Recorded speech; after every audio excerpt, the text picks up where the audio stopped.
بسم اللہ الرحمن الرحیم۔ درختوں کا آپ صلی اللہ علیہ وسلم کے حکم کی تابعداری کرنا۔ حضرت جابر بن عبداللہ بن عمرو ایک مشہور اور معروف صحابی رضی اللہ تعالی عنہ ہے، جنہیں ہر مسلمان جانتا ہے۔ آپ رضی اللہ تعالی عنہ حضرت نبی کریم صلی اللہ علیہ وسلم اور اپنے دین کے ساتھ مخلص تھے۔ یہ معجزہ ہم آپ رضی اللہ تعالی عنہ کی زبان ہی سے سنتے ہیں۔ آپ رضی اللہ تعالی عنہ فرماتے ہیں کہ ہم حضرت نبی کریم صلی اللہ علیہ وسلم کے ساتھ دوران سفر ایک کشادہ اور وسیع وادی میں اترے۔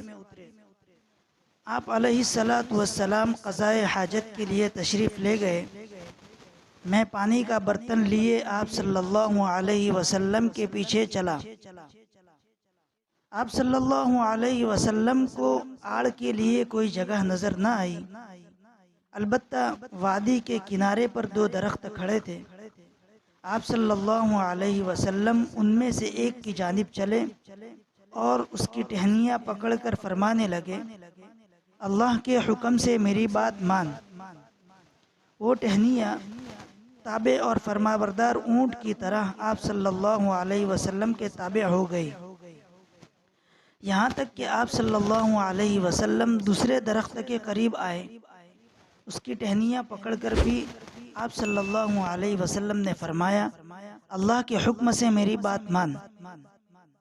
وہ بھی آپ صلی اللہ علیہ وسلم کے تابع ہو گئی، حتیٰ کہ جب آپ صلی اللہ علیہ وسلم ان دونوں کے درمیان کی جگہ پہنچے تو آپ صلی اللہ علیہ وسلم نے ان دونوں کو جوڑ دیا، یعنی اکٹھا کر دیا، اور فرمایا، اللہ کے حکم سے میرے لیے جڑ جاؤ۔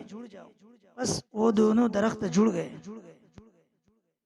حضرت جابر رضی اللہ تعالیٰ عنہ فرماتے ہیں، میں شدت خوف کے سبب بھاگا کہ آپ صلی اللہ علیہ وسلم کو میرے قریب ہونے کا علم نہ ہو۔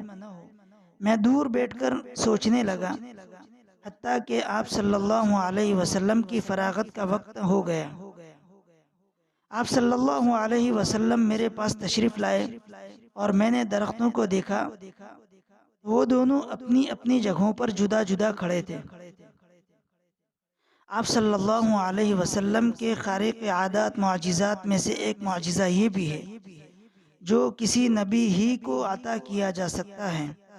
ایک درخت کا آپ صلی اللہ علیہ وسلم کے لیے مطیع بن جانا یقیناً خارق عادت امر ہے۔